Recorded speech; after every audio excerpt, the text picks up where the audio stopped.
23, you're like, I need 50 people to come to the show or I can't pay rent. Whereas like when you're like 35, you're like, dude, I got a warm meal and a warm bed at home, and I'm gonna chase my 3-year-old around. Like I'm and then your boys call you. They're Yeah. like, oh, we got a gig, dude. We're gonna go on tour with this guy. We're gonna sleep in a minivan for like 2 weeks. Like, are you stoked? I'm a grown man and I got these high thread count sheets and a Posturepedic. I'm not sleeping in a van. Bro, it's real, man.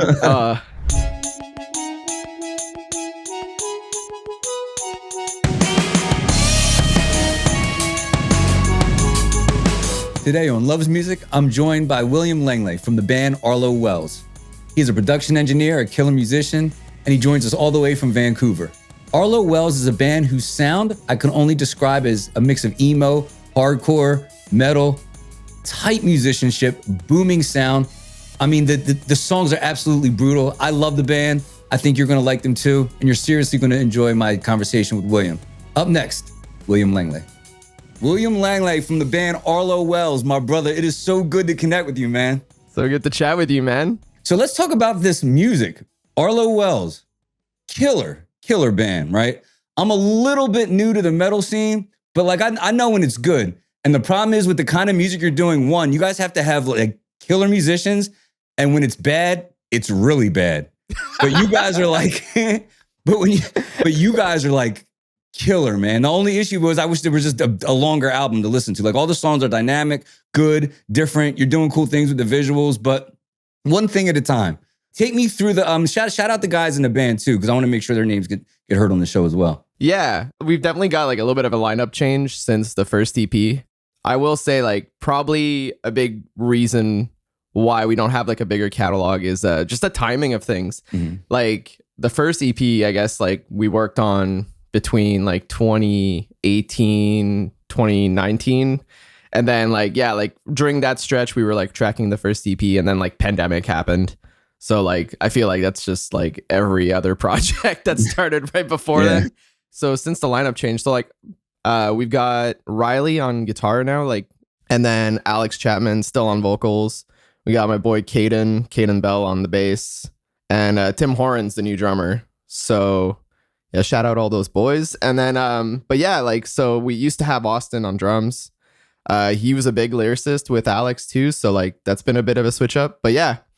Besides that, though, the lineup now is like killer. Like, I mean, I sent you all the new stuff on the new EP, and I just feel like the musicianship kind of like stepped up a little bit. Like, I don't know if it shows, but well, your low end is tight, right? The stuff you're doing, like the things that you have to do percussively. I don't know if that's a word.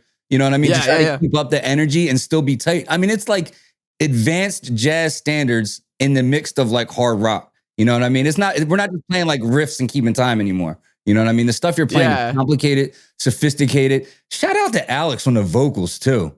I mean, dude can, he's not, this isn't just your screamo metal. Like dude can sing. You know what I mean? Yeah. He's got like that funny, like it's funny too, because he's not that old. Like I think he's like in like 27. No, wait, he just turned 30. Yeah. And yeah, like, and he's got like, but like even back when like I first met him, like 25, 20, I think I met him when he was like 24, 20, like he sounded like a 40-year-old man who had been smoking like his whole life. Yeah. But like still somehow would hit these notes. Like I'm just like, how the hell are you doing this? And then could scream his face off. Like, well, I think the timing for you guys is really right too, right? Because I feel like Sleep Token is kind of like roping in like the casual metal fan because they're so big. And then once you're in, right, and the algorithms start knowing that you're kind of into metal, there's like that next tier of bands that like, at least for me, like In Flames started popping up, Poppy, Magnolia Park, House of Protection. Oh, dude, House of Protection. Oh my God, dude, look at you go, bro. Yeah, man. Yo, House of Protection is out of control. That's crazy. Yeah. That's dude, the guitarist he was in the... They opened for Poppy, dude. So I saw Poppy and House of Protection on the same show.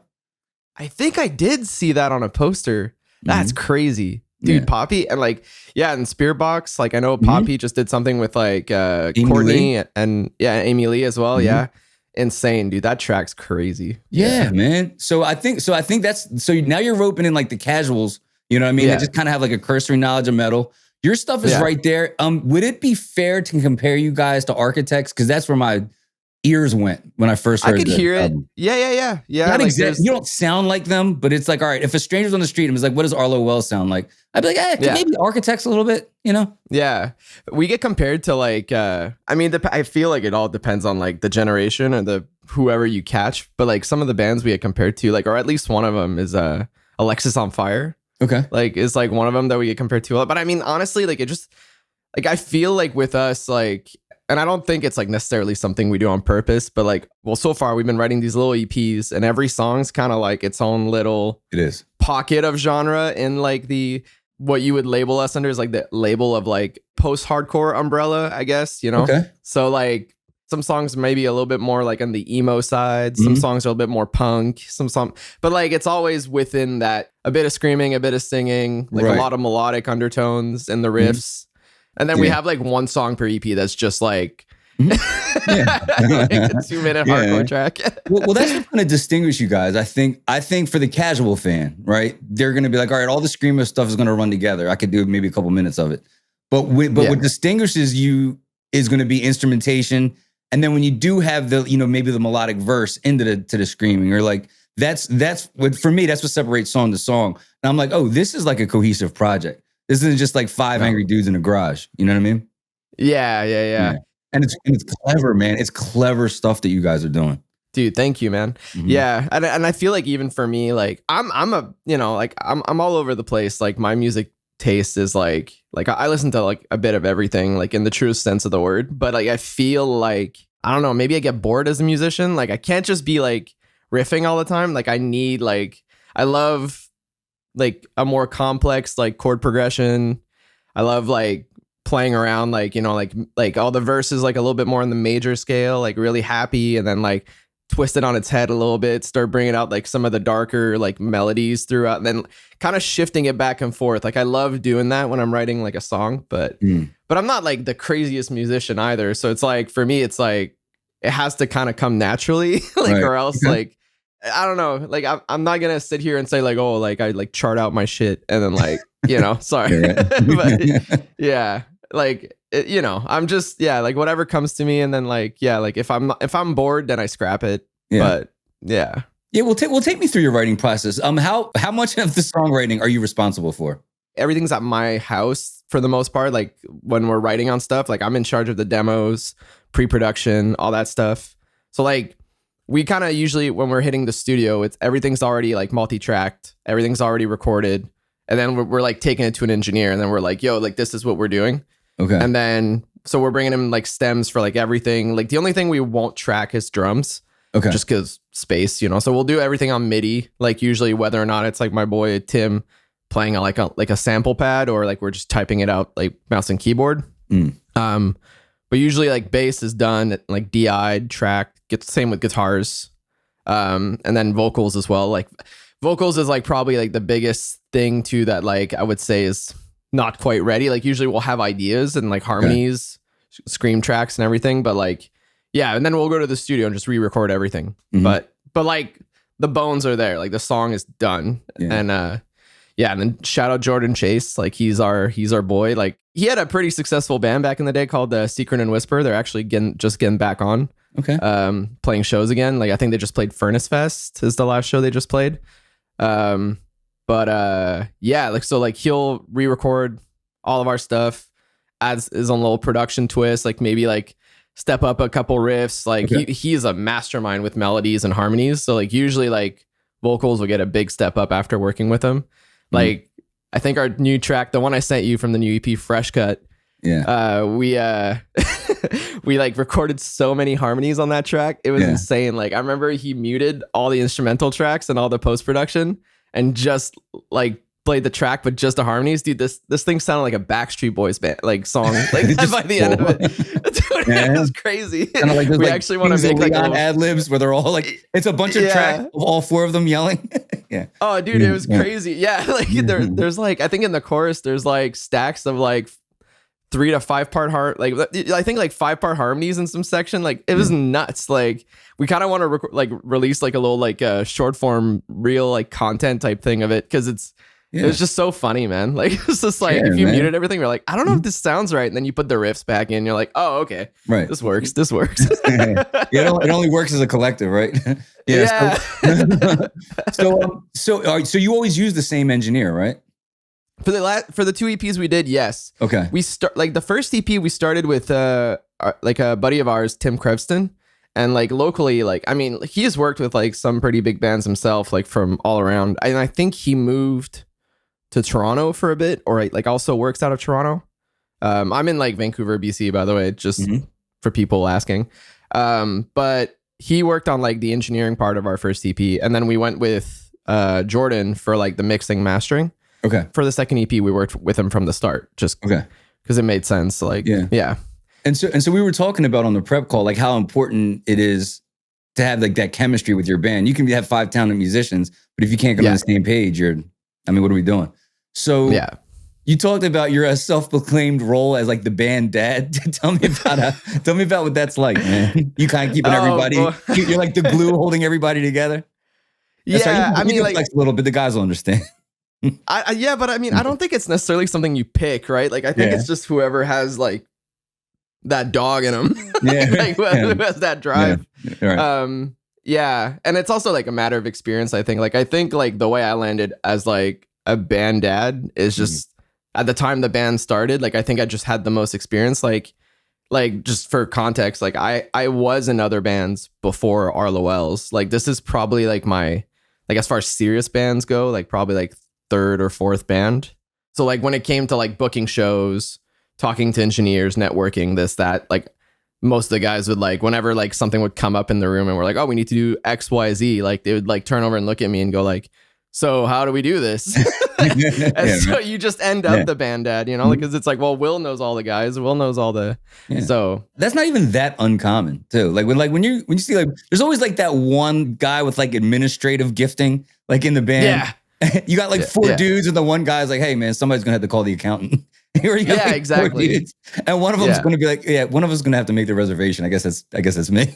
Yeah. If anything, now I'm trying to delegate more. Like Riley stepped in. Like Riley's in a crazy cool band as well called Without a Crown. So like he's the other guitarist in the band and like has been like does more vocals with Alex on the second EP. But because he's like the front man in his band, like I've been trying to get him to do more stuff. It's like booking shows or like he's been in charge of like some of the like for the new EP, like getting all the artwork set up and like contacting a couple other people and I've been like trying like Caden is also like helping run merch. So like trying to give some stuff away so I'm not doing everything because I've also like picked up like video work as well, like doing like all the music videos for the band as well and like so it's like my plate's getting filled, you know? It's like you're writing music and now I'm like a production house. It's like, man, like, and I'm also like, is there any concern that the creativity will suffer? I mean, you only have so much energy and bandwidth. Exactly. Yeah. Like, so I feel like sometimes like for me, like that's what ends up happening, right? Like you're burning the candle at both ends and it's just kind of like, hey, we need to like write music or like get ready on like the next thing. And it's like, there is a point in my opinion where like, there is more worth in like sometimes paying other people to get some of that stuff done. Like I like a ton of respect for like the guys that are full DIY, like from start to finish. But like, sometimes it's like, is it better to just pay a dude like whatever their rate is just so you can save yourself like a month of work, like, and then you can work on like a day job or like make money and just pay for it. And then like write some music on your 5 to 9, you know, like, I don't know. I'm a big component of delegating out or paying for the stuff you're not naturally gifted at. Yeah. You know what I mean? If you can, obviously everybody has budgets and everybody has their own situation, but I would have no show if I had to do this by myself. Or I'd have like 3 episodes and I quit. I'd be like, I can't even, you know. And that's the thing that's tough too, right? Because like, if you're good at production, like in whatever sense of the word, like it does feel like sometimes rough to go like, oh, I'm gonna pay this other guy to do like I love doing music videos, you know what I mean? Like I loved it, and I'm not saying I don't like I regret it like for this project, but like like sometimes it's like it's a bandwidth thing too for sure. Like it's you can't be doing everything all the time, but yeah, like as far as like we're like set up right now, like we're not signed or anything. Like we don't have like all this like money rolling in like necessarily. So, you know, and like for the quality that we want, and I feel like that's maybe like a weird position that we're in. It's like we can make like a really dope looking music video. The one you sent me was great. The one you did by yourself. I mean, it's less is more, especially with this kind of music. You know, no one's looking for some like 8-minute epic, man. I was like, I want to see cool guys who are having fun playing their instruments with decent audio. Like, don't overthink it. You know what I mean? It's just not what this is. You know, I think it looks cool. I think what you're doing is cool. It works. Thanks, man. I told you when you sent me the video. I'm like, people blow up off of videos like this. You know? Yeah, man. Well, I hope so. Yeah. No, this video. Will they blow up off of this video? Yeah. But like, dude, and that weekend was insane, man. We shot like 4 music videos in like 3 days. Like, nuts. We rented like this crazy lighting package from a production house. So I used to do live events before like the pandemic is like where my background. So I did audio production and lighting for like concerts, like worked with like the Canucks in like Vancouver for the NHL, cool. And then like a couple like different projects, but like, you know, so I had all this network for like production, like rentals and stuff. So like we just got a big lighting package, couple projectors, smoke machine. And then we just shot in this like barn in the middle of nowhere. Oh yeah. I couldn't even tell you were in a barn. Yeah. And we just like grinded out like 3 like 14-hour days plus, like, and then just shot all these videos. Man, it was crazy. Like in hindsight, I'm not doing this again. Like screw that. But, like, one and done. Yeah, but it really like, you know, brought like the cost down. And then like, we just had like a couple homies come in to like shoot the shots that I was in. Then whatever I wasn't in, I just like use like, you know, use the camera, filmed it all ourselves. But yeah, man. Yeah, don't do that. Bro. Getting back to what we said about delegating, is there a part of you that has difficulty relinquishing any creative control? Like for instance, when I send my episode to get edited and I get my packages back and I'm like, well, I would have probably done that different. And then you can't help but start, especially the more emotionally invested you get into the work. You can't help thinking like, oh, I think there was that part. Did I want that part in there? Did I want? And it's hard to kind of like, there's a part of me that's still hard to like relinquish, especially now, because I'm like really into the pod now. There's a part of me that's like, well, it's hard looking back and being like, there's things I want to change, but it's also the editor's kind of vision is too. So you kind of like have this weird symbiotic relationship where it's like, it's not just your baby. You guys are parents, you know what I mean? Together. Yeah. Of this project, you know? I feel like that was like a roundabout way to ask what I was trying to say. No, I totally get what I'm totally sniffing what you're stepping in for sure. Yeah.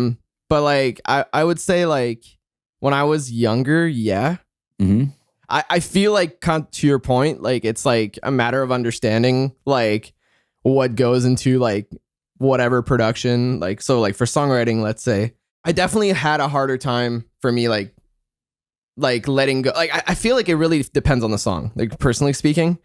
So there's a couple songs, like for example, Siren on the first EP, which is kind of funny because like that's the one that like blew up the most, like out of all the other tracks. And I kid you not, man, like that second verse like took me like 4 or 5 rewrites and I was like ready to give up on that song. And then we just went to like our engineer and then like I still wasn't stoked on it, but like we made it work, right? Like it was kind of like a little bit of like what the drummer had in mind, what the engineer was like feeling out, and I just thought it was like boring and I wasn't like super stoked on the vocal melody. Like I had all these ideas in my head of like what could work, but like at this point I had tried to rewrite that part so many times that I was just like I'm just letting it go, right? And then like we'll see what happens.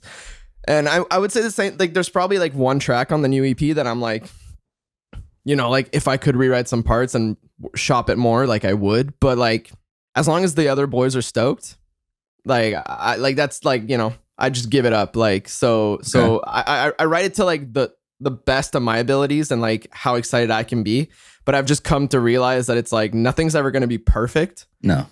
And it's and then as long as the other guys are hyped on it. Sorry, I said to us, like we're always going to be our biggest critic. Yeah, right. Like exactly. If it's not perfect and you're like trying to workshop all these cool other ideas into this song, just like whatever, man. Like just as long as like it's like good enough, take those ideas, write another song, and then just move on. And like, it's like what Rick Rubin said. He said, "Good art is never finished, only abandoned." Like if we had it our way, you would keep needling at the song, and they would never be done. You know, at some point, you just got to look at it and be like, "Hey, put a bow on this thing, and let's go." And I think like in this day and age, it makes it so hard because everybody's got like a little interface and a DAW and like can record themselves, and like you're never away from the studio. Like I feel like these are like really champagne problems that like back in the day, like you're renting the studio for like 2 months or something, and it's just like this is the time you have, and like whatever is finished then, like it really puts it into a box. And I feel like it probably made it so much easier to like, you know, get your song done and move on. And then it's like, okay, we've left. Like now it's like the engineer and the producer are just gonna make it happen, and those are just gonna be the songs. Whereas like now it's like, you know, like you're walking across your living room into like sit at your computer desk, and you're technically back in the studio, you know what I mean? So, like, so you never leave. Like it's just, so it's never done. Like I know so many musicians that have like records on records of like worth of demos that like they'll never see the light of day. Sure. You know? So man. Like when you write, are you writing from a position of like discipline? Like I have this amount of time to write, I have to get the song done. Are you basically just sitting around like waiting for inspiration come and these songs are just like popping into your head? Or is it kind of a mixture of the two? I feel like for me, it's like a little bit of like when inspiration strikes, like I'll work out like a couple riffs, progressions, lead lines, whatever. And I might do some voice memos on my phone, or like plug in like the 1/4 inch and just track it real quick.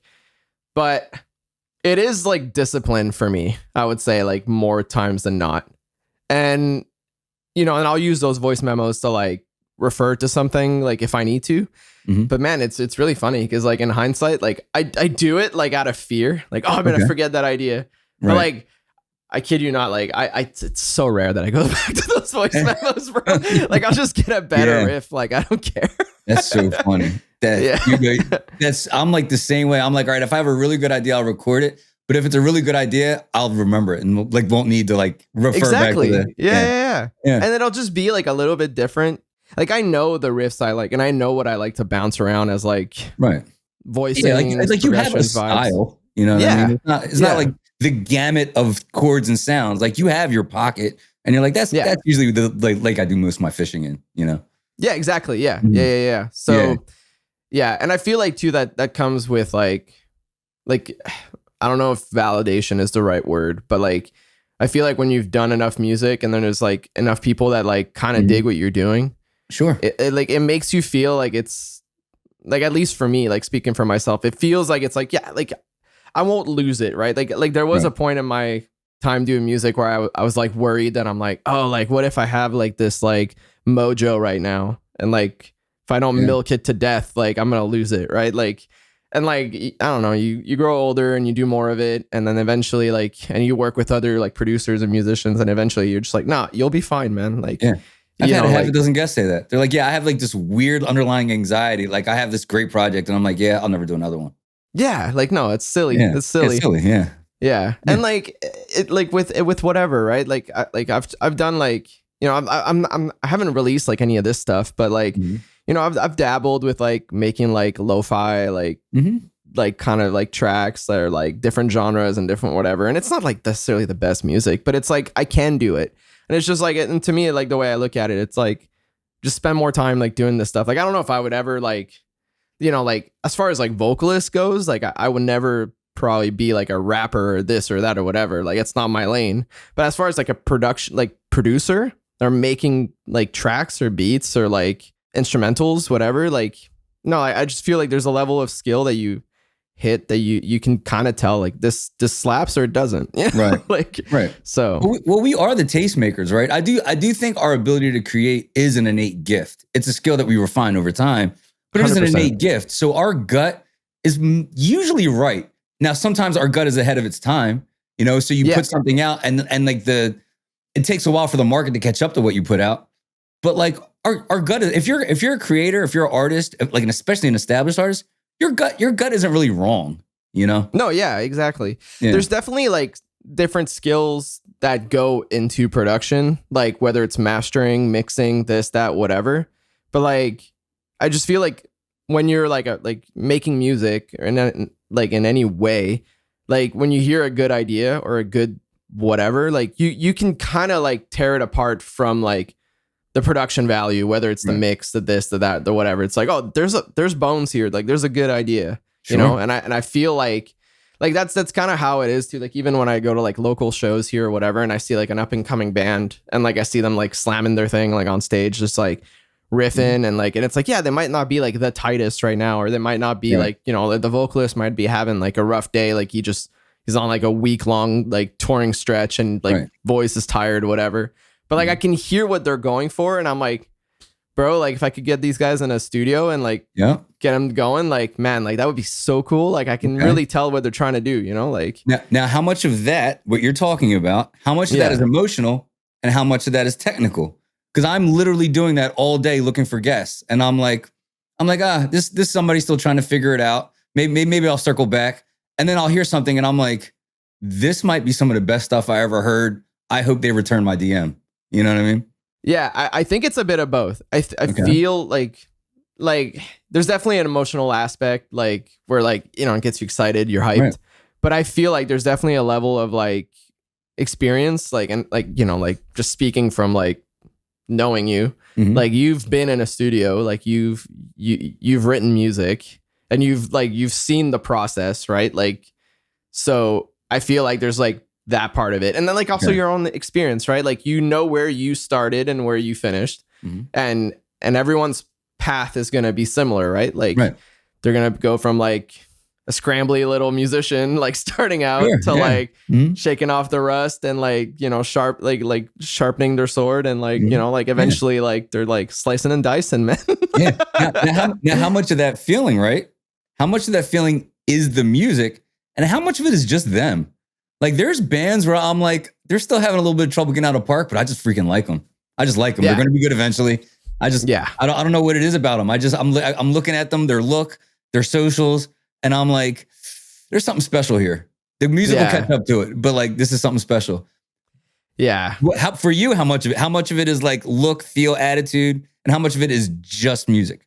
I feel like attitude and music carries a lot, but behind the scenes, behind closed doors, like I know like it's a lot of, well, it's two things. It's like attitude, like work ethic and attitude. And I mean, as much as I hate to say it, it is also like a money thing. Like, you know, money buys time, money buys help. You know, there's a lot of guys that like with a little bit more funding, they get a lot further. But like the work ethic is still like a big percentage of it too. Like I think, cause like there's, you know, like we've all seen these, what do you call it? Gifted kid syndrome or whatever. I know what you're talking about. Yeah. It's right. Like, yeah, there's an analogy. They always talk about, you know, how well do you know basketball? So. They always talk about Tracy McGrady could have been like the best basketball player ever, but he was too naturally gifted. Reason being, he was like a 6'9" guard, and he might even been a little bit taller, could shoot the lights out. The problem, he was so good and things came so naturally. When he got to the NBA and he's playing like top competition, he's still like one of the best ever, but he's not in like the pantheon because he never really learned how to turn on that switch because everything came so naturally. Kind of like kind of like the kid who like you make it through like 8th grade without ever having to study, and then you flunk the first year of college because you're like, oh, I just didn't know how to study. I was able to just like get B's by just showing up, you know? Yeah, like because I mean like speaking for myself, man. Like I mean like obviously like you're always your own worst critic, but like I had to grind. Like like it took me a long time to like write a half decent song, and like even then, like even now, I'm like, dude, like it could be so much better. But like I see a lot of those musicians around, and like it is what it is. Like at the end of the day, like you can't make someone work, right? Like it's like you're gonna work as hard as you want to work. Sure. You really can't make somebody. I think the pain of not achieving your dream, there's like a threshold, right? Yeah. And the pain of not achieving your dream has to outweigh the pain of the inconvenience, right? Exactly. Yeah. Like it sounds cheesy, like you have to want it bad enough, right? But you kind of do, because there's going to be a lot of suck in between the cool concert, the great song, the giving each other high fives when you listen back to the song. Those are beautiful moments.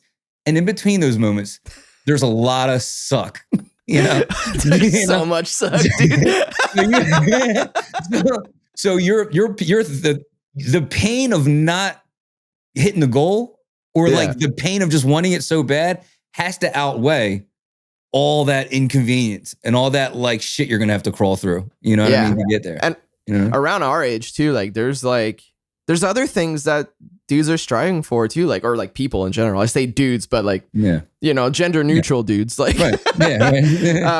Dudes is in mankind. Yeah. Exactly. But like, for example, like, like around our age, like guys want to like have like maybe like a wife and kids or a house or this or that. And it's like and then the inconvenience of not having like your project blow up when you're 25 is like everything. Right.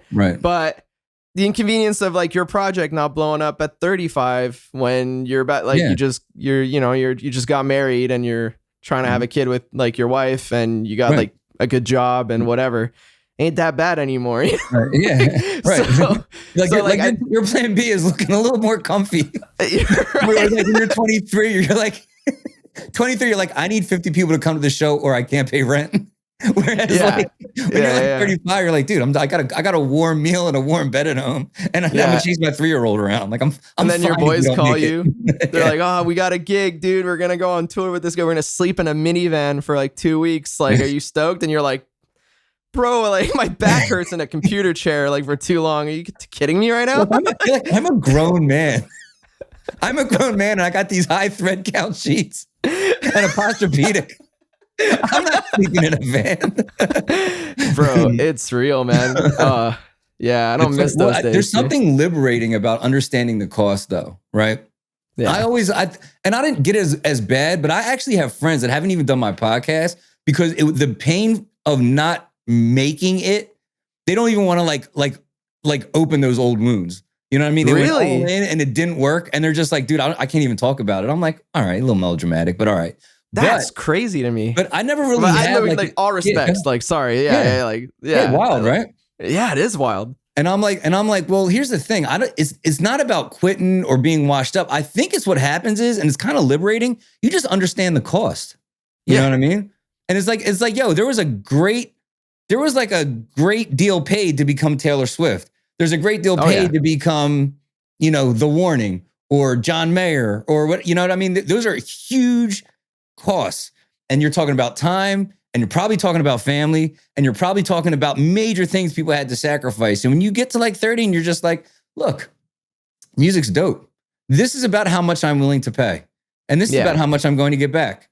You know what I mean? All of a sudden playing like the 100 seater once a month in your neighborhood is like, yo, this is kind of dope. You know?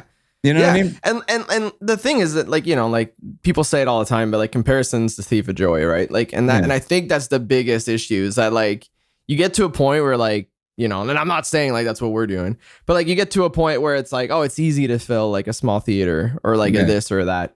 And then, but then you like, you got that what if in the back of your head, right? Where you're like, I could have been like touring with this band or like, and you were like, maybe like you're seeing your friends do it, you know what I mean? And then like, you're seeing that and you're like, that could have been me. But in reality, when you like look at like, not to be like there's nothing wrong with that, but like you look at a normie that's never done any of this. Yeah. And like you tell them that you're able to fill this small club or like whatever, like they think it's the coolest thing in the world. Like they're like, dude, like I'm a roofer, man. Right. Like, what are you talking about? Like, that's so sick that you can do that on a Friday, like a couple times a year, like, whatever. Seriously. So what did I think I don't know where she heard. I think my wife had this saying, and she's like, your today is somebody's one day. You know what I mean? Which means like there's somebody looking at you and they're like, one day. You know what I mean? So to you, you're like, this is a Friday for me. But there's somebody looking at you and your band, and they're just like, man, if only, man.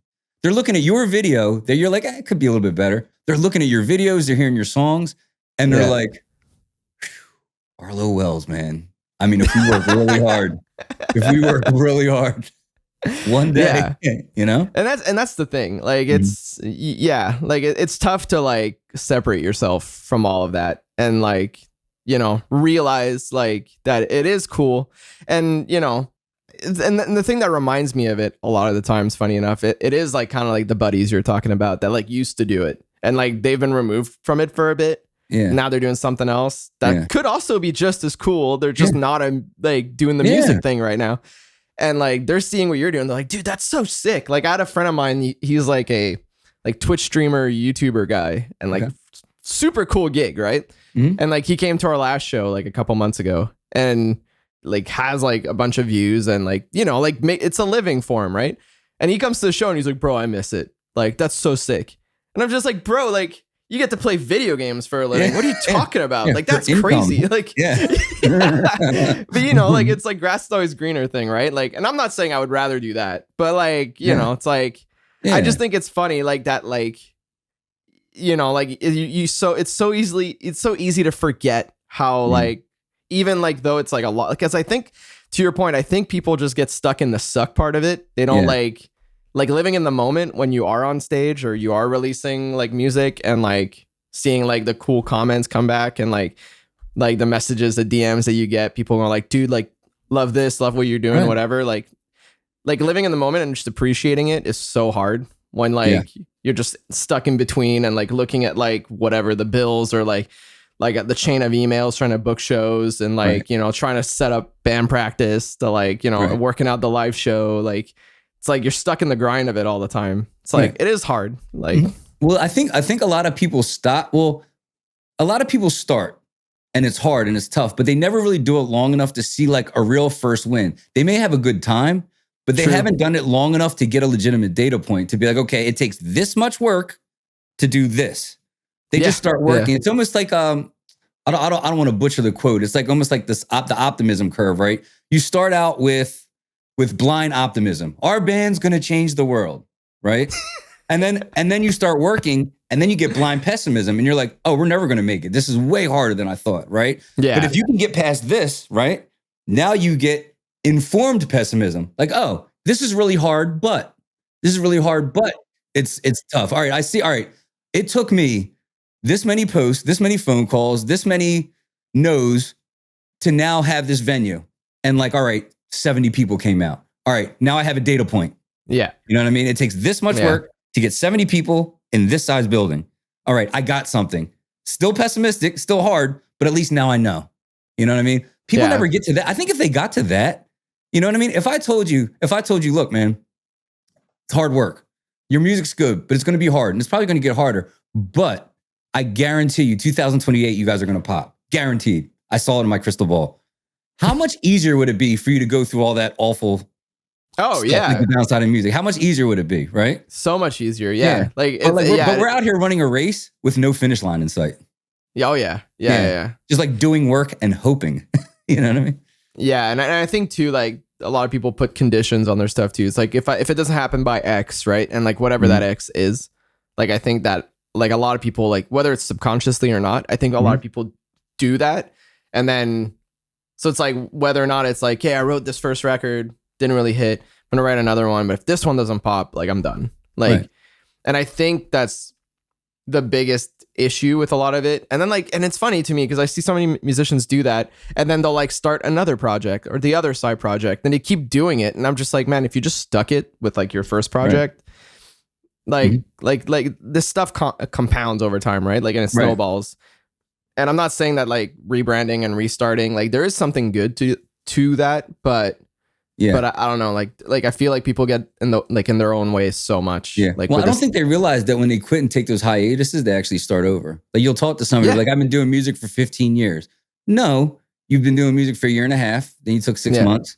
Then you did music for 2 years. Then you took like 2 years because you had a baby. Then you got the band back together and did music for a year. So no, you've been doing music for 4.5 years. And dude, this is an 8-year marathon, bro. Yeah. You know? Yeah. I mean, even us, like we haven't released like anything since like, I mean, like we released singles during the pandemic, and I think our last one came out like 2021 or something. Like, but I mean, it's been 4 years. You know what I mean? Like, and like we had like a lot of like change over that stretch. Like we got a new drummer. We got like, I mean, we were still playing shows in between. Like I would say like at least a couple shows a year. We were trying to like we weren't necessarily trying to keep the hype alive. I will say for us, like we need to play the social media game more. Like that's like definitely something that we don't do enough. But like there is this sense of like, I hate feeling like fake. Like we're pushing like an EP that's been out for like 3 years. Like what's the point, dude? Like people have heard it. And like if not, they'll show their friends. Like I don't care. But Yeah. like now that we got I more hear you. stuff to put out, like Yeah. we'll get the ball rolling again. But like there's definitely this sense of like we started over, you know, like and like but like at least like we have some followers, we have some legitimacy. There is like, you know, some stuff to look back. If people hear the second EP and they're like, yo, this is cool, they can go back to the first one and listen to it. And that's kind of what I mean by it's like when you're rebranding and switching, like it's like, yeah, your close friends and your network might know that like, you know, like, oh, it's Will from Arlo Wells, but like, and then, oh, like he was in this other band before, but like, it doesn't compound the same. Even for a solo artist, it's like, oh, like, you know, Julian used to do hip hop, and now let's say you're like a country guy, like just for the sake of the example, like it's not the same project. Like it's not like your network might compound, like the way like your branding and like who you know and booking shows, like they might like trust you because they're like, oh, your last project was dope, and like they'll trust you like to work with you on the next project. But your fans don't, like they don't know that. Like when you're running ads or you're like pushing like your new songs, like they're not gonna like go to your last project and go like, oh, this guy's sick because of XYZ. So like I don't know, like that's kind of what I mean when I say like people get into their own way. It's like just like stick it out. Like there's nothing wrong with like waiting a few years to put something back out. Like what was the guy that this dude from New York that you just had on your podcast? Like he had a pretty big hiatus during his Mark Ramos is out of control. Dude, he's so sick. Wickedly talented. Like plays everything. Like plays all the instruments on his album, and his album's like as good as the best alt rock that's out.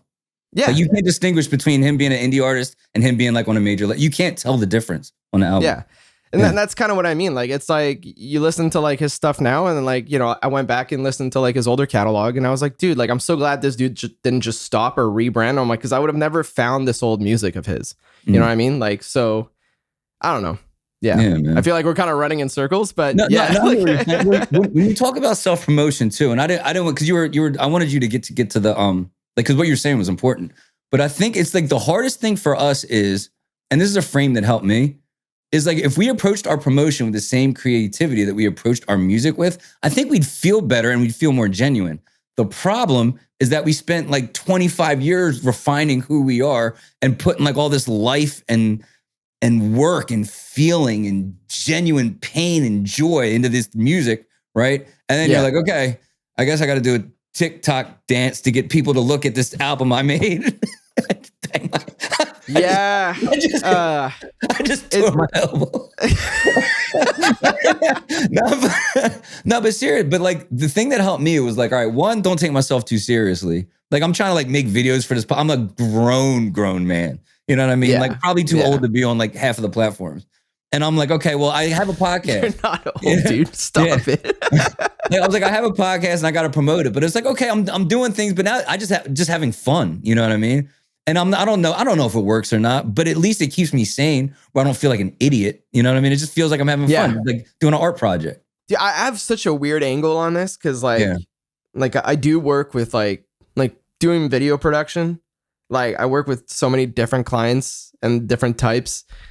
So, and like there is a way to go viral, you know what I mean? Like, and there's different avenues, but musicians have it the worst, dude. Yeah, I'm by that. Because like, I'm not here to make like sketch comedy. I'm not like, and there's different like in this day and age, I feel like speaking your mind and giving your opinion and letting people argue in the comments is such an easy out for like, you know, virality. Yeah. But that's like the last thing you want to do as a musician, right? Like you don't want to like act. You don't want to like do skits. You don't want to like get political. You don't want to like do all this jazz to get like a couple listens on your music. Like the only thing we want to do is write good songs, put it out, get people hyped and make them come to shows, right? I think the easiest thing for like musicians to like get like a following and like I think just talk to your fans, right? Like and like, you know, like just be yourself, be like true. I say this and I like I'm already like thinking about what I'm gonna have to do for this like second EP coming out. Like I'm like not hyped at all. Like I'd much rather do this and just chat with someone and be on a podcast or something. Well, then maybe this is it. You know what I mean? Yeah. I mean, there's definitely people. If there's people that are already emotionally invested in who you guys are, they're probably going to want to hear you have conversations like this. You know, I mean, there's a reason long form interview blew up the last decade. I mean, it swayed the course of an election. That's how important long form interviews are. Yeah. Yeah, it's crazy to think about, right? Yeah. Yeah, like right. Some comedians podcast. Some comics in their bedroom making videos, and then 15 years later, it decided an election. Oh my god, dude, that's crazy. Yeah. Anyway, but yeah, dude, like it's it feels really rough. And like, I mean, speaking for like people our age too, like bro, like there's that guest on your show that was like, man, I remember like going to music stores and putting the cans on, like listening to demo discs. Like, I'm like, bro, like what happened to those days, dude? Like, shout out Kevin McClure, man. He's another incredible artist, man. Oh yeah, like, so sick. He's out of control. Yeah, man. Like it's so different. Like, and I just feel like too, like people don't share music the way they used to. Like I remember like going to high school and my friends would like make like blank CDs and like put like music on, and everybody would trade like music with each other. Half the albums are filled with like Tony Hawk Pro Skater tracks. Like like vintage Rage Against the Machine. Pro Skater 2. Yeah. Half the tracks like weren't even full songs too. Like they just stop at the bridge. Like it's like, where's the rest, dude? Yeah, right. But yeah, man. Funny. Like yeah. And I think it is kind of like it's overflooded these days too, like both in music and in content. So it's like trying to like separate yourself from the pack is so hard. Like, how do I make my like performance, like vocal performance clip on TikTok like different from like these other like, you know, like 300,000 from today that just posted today? Like, it's so hard. I mean, I think there's something to be said for the micro audience. As hard as it is to break through, it's never been easier to make a decent living off of a small contingent of people. Oh yeah. Yeah. Like the 1,000 true fans thing. Yeah. You know, 1,500 people, 2,000 people that like adore you are worth a full-time job, you know? Yeah. I will say that in this day and age though, like, and I can also only like really speak for like the local scenes I've bounced around in. The newer generation is kind of going back to the grassroots thing of like going to like local venues, like looking at show posters. Yeah. At least like speaking for like here, like shout out to like Bully Studios in New West here in like, you know, like lower mainland Vancouver. Like the hardcore scene here is super cool. The punk scene. Yeah. Like the punk and like hardcore in general. And like, it was crazy to me, like how many like younger people there was like between the age group of like, you know, 18, 19 to like mid 20s. And like a lot of them like just don't really do social media that much. And a lot of them like, you know, like they'll find a cool venue that has cool shows and like they'll look at the bands on the posters and just kind of see what's cool. And it's really weird. Like hardcore is like this really weird thing where like these kids will put bands together for like a year or two, put out a record, break up. And then like start a new one and start a new one. And I'm just like, what is happening? Like, really? But it is kind of like, I don't know. Like, I feel like there's something genuine about that. Cause it's like, they're not really chasing to be like the new, like X big band. Yeah. They just want to make a dope record with their friends. Yeah. Put it out. Like re-engineering the album. Like, all right, who do we need to make this album now? And then when the album's done, they're like, I guess we're done. Yeah. But like people love that. And they're like, oh, it's like so-and-so Jordan from X Project is now on drums. And like this guy from that band is now on vocals and he was on guitars before. And like they'll switch position. Like, you know, like that's how Seattle was in the early 90s. Yeah. And like maybe something will pop, you know, like, but I don't think they're doing it for that. And I think there's like something super genuine about it. And I feel like people pick up on that energy. Like they're like, oh, like these guys like are literally just doing it for the love of music. Like they're not like trying to be a big star or trying to be. And I feel like that's probably like obvious when you're in a hardcore band. Like, it's like probably not gonna pop. Like chances are, but it is cool and it is sick. And I feel like I feel like the minimalism, like the new generation, is kind of showing in those environments. And I think that's cool. Like, and so like all this to say, like, you know, if you're struggling with social media, like maybe the way out is just go meet people like IRL, man, go to shows, you know? Yeah, man. And you'll meet people. I mean, it's the power of a scene too. Yeah. I mean, I think music needs a scene. Like it's like attempting to try to like break through in like a market where like your city just doesn't have a scene for like your music is tough. Yeah. You know? Yeah, and I feel like, and that might come with time, but like it's also like looking at other bands like not as competition, but like as like homies, like teammates. Yeah, and absolutely. like make friends with like bands in other cities and other scenes, and like trade shows with them. You know what I mean? And like go meet their fans, go meet their friends, and then like, but also like make the effort to like collect something in your city.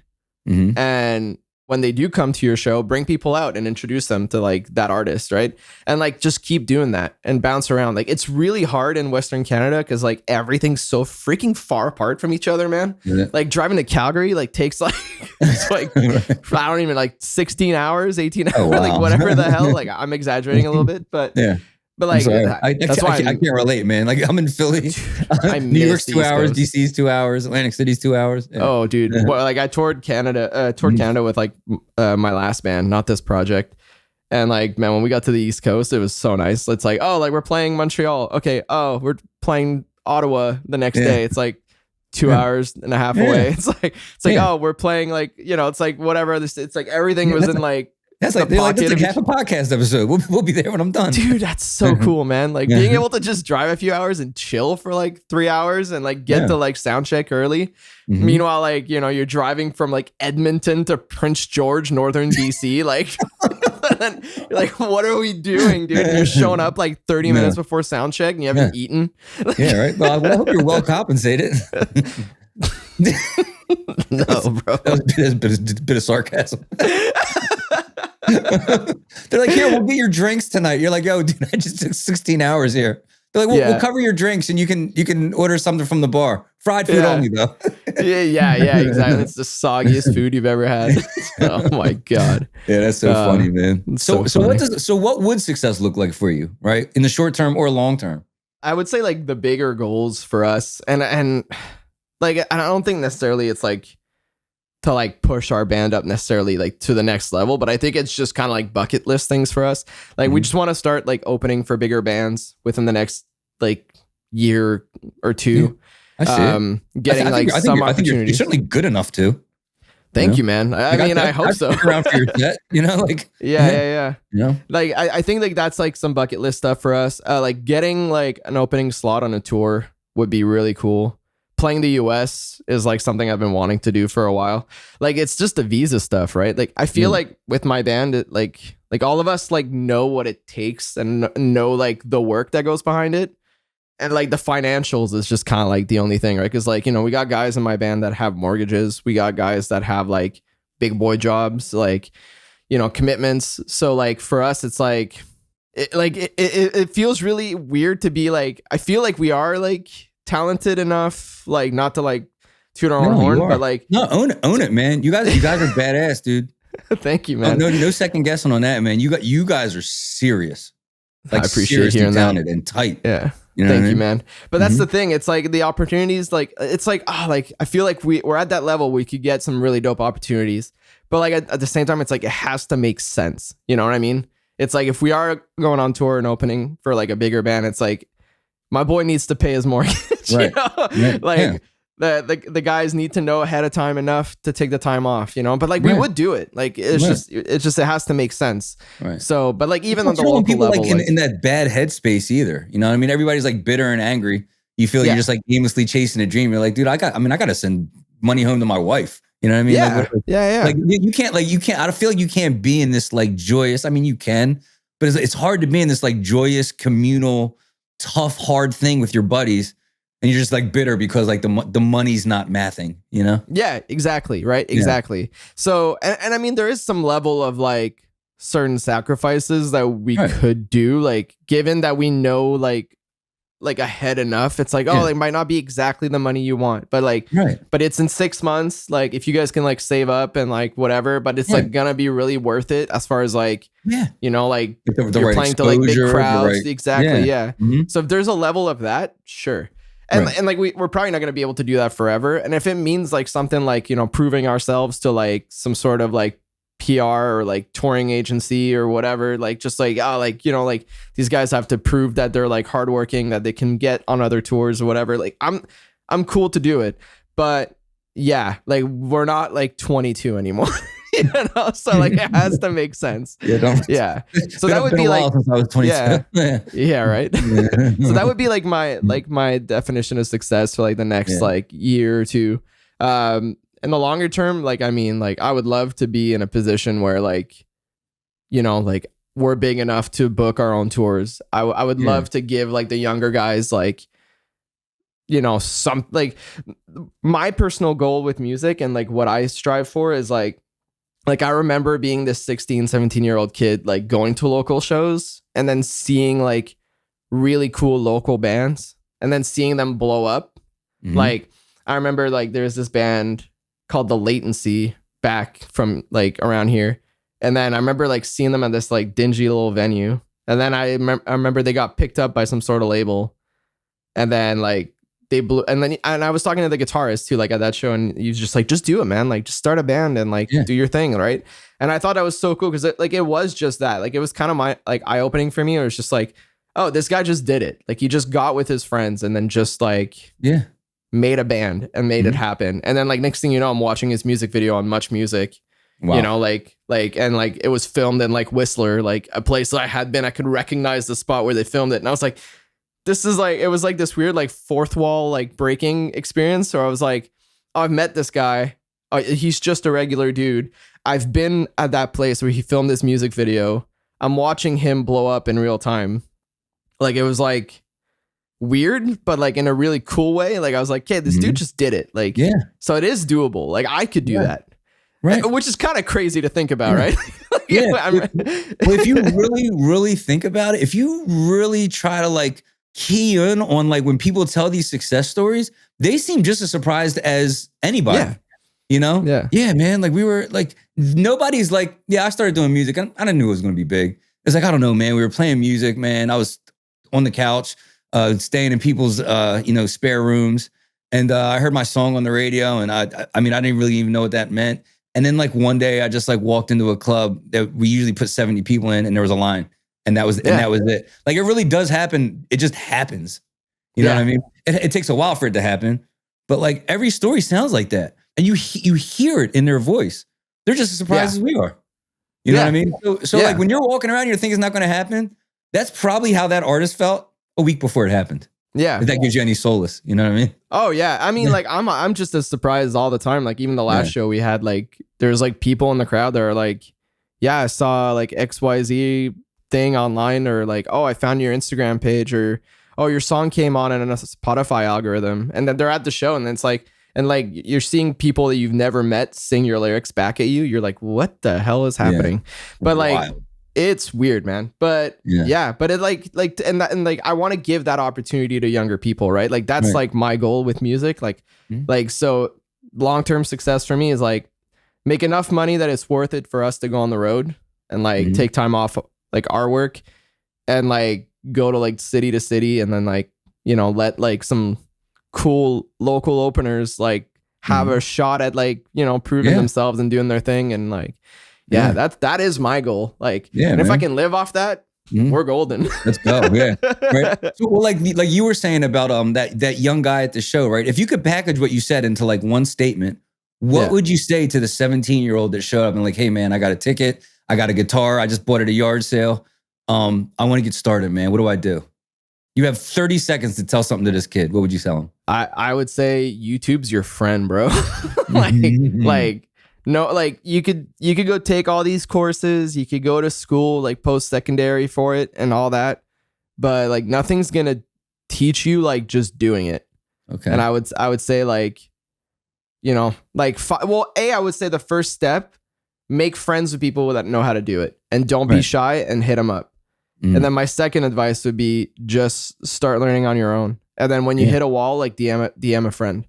Okay. Like as real as possible. Like, And like, and don't be shy to be inexperienced, right? Like there's nothing wrong with that. So like hit your friends up and hit like, it's kind of like this story of like, everybody should get a mentor, like, but just like repackaged in a different way. Like look at it like this is one of your buddies that you're just hitting up when you get stuck and don't feel like you're bothering them. And like, make friends with a couple of them so you're not hitting up the same guy all the time. Like if you're feeling so shy about it, like your network is your net worth. Yeah. But like if you don't have friends, like, and you're not like a super social person, YouTube's there, man. Like, just look it up and put in the time. But like, I would say like, I'm a big social, like big social butterfly. Like, I love talking to people. So I would say like, try to shake off that shell, because in the long run, it's going to really help you. Yeah. Like, but you're gonna have to conquer that fear eventually too. I mean, you can't stay in a bubble in this industry. Like your relationships, being a good hang, like all that matters. Oh, it matters so much. Yeah. Yeah. But now, if the 17-year-old kid who approached you was you, would you give the same advice to your younger self, or would you tell yourself something different? What I would tell myself, like, is delegate earlier. way to come full circle with that, right?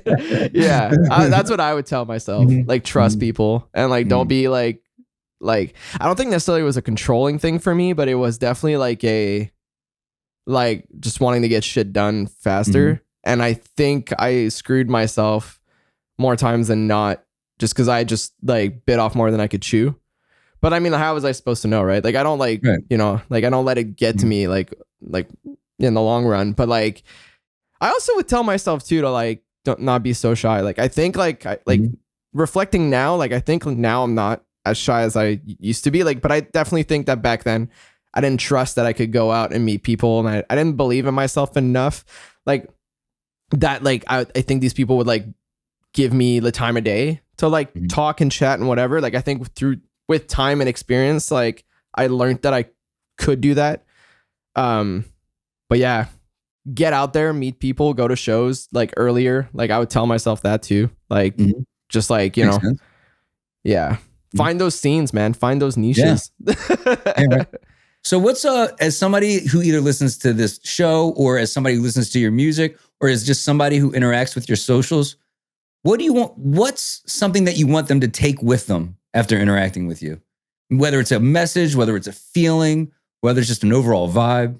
I just want people to go hard at shows and have fun and like shake it off, you know, man. Like, that's it. I just want people to get in there, jump around, have fun, have a good time, forget about all the anxiety and stresses.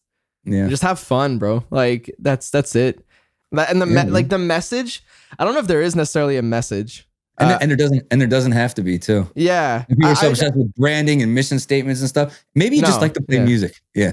Yeah, that's the thing, man. I just want people to get hype, go to shows, have fun, shake off the nervousness, the anxiety of everyday life. But then if I can inspire some other musicians to like do their thing, like, that would be like the cherry on top for me. That's it. Awesome. Cool, man. Yeah. And you know, I got to ask you, man, how do we find you? What's the best way to support you? Because we got to run these numbers up, man. More people need to hear your stuff, because it's freaking good. Thanks, man. I mean, like, Arlo Wells on Spotify, Apple Music, all that jet. Like, we're on all that stuff. Arlo_Wells on Instagram. Yeah, but like, I mean, with Google and search engines these days, just like type in on like Arlo Wells band, and it all come up everywhere. And yeah, like, best way to support is just come to shows, stream our music, follow us on like Spotify and like all the distros, like all of the platforms. Like, just give us a follow so you're around when the next thing comes out. But like, also, like, I would say, like, for right now, like, the biggest things, because like, we're gonna start releasing some new singles. Just pre-save the links. Like, that goes such a long way for bands. Like, some artists don't realize that, but like, when you're pre-saving on Spotify, especially on Spotify, it tells their algorithm like ahead of time that there's a lot of hype behind it. So when it does get released, it gets pushed out a lot more on these algorithmic playlists. So, which all snowballs into like more random ears like listening. So pre-saving is a huge thing, and I would give that advice to like other bands out there. Like, some people that don't they just don't know what was different about that one single coming out. They're like, oh, like, this one pumped out like so much harder when it like released, like it really hit. And it's like, well, yeah, like, people probably pre-saved this one like a little bit more than like some of your other stuff. Maybe you did a better job promoting it or whatever. But yeah, goes a long way. Awesome. But yeah, just keep your eye out. And then if you can buy merch, obviously, like, yeah. There's not too much trouble. Yeah, no, I hear you. Guys, well, you heard it here first too. Arlo Wells really is good. I don't bring people on the show unless I really dig their music, and these guys are no exception. The new EP is coming out. We don't have an exact date yet, but when it does, please pre-save it and try to support these guys. If you are in the Vancouver area, gotta see them live. I mean, these guys are killer musicians. Will, I gotta tell you, man, thank you so much just for coming on the show, sharing so much of your life, your ideas. I mean, you're a top tier guy, man, class act. And I hope you guys are wildly successful. And I think if I could be so bold, I think you're closer than you think. Bro, It's thank special. you so much, man. The stuff you have is special. That means a lot. That means a lot hearing that from you. Thank you. Thanks, and man. keep killing it, bro. Like, this is really cool what you're doing. Yeah, really love the show. Like, I more people need to do this. Like, give artists, like, you know, the light of day. And yeah, really appreciate what you're doing for everyone. So awesome, man. Hopefully I can keep it going, man. And hey, to the rest of you, make sure you check us out every Thursday morning. New episodes released at 7 a.m. And if you really like what you saw here today, please tell someone who loves music.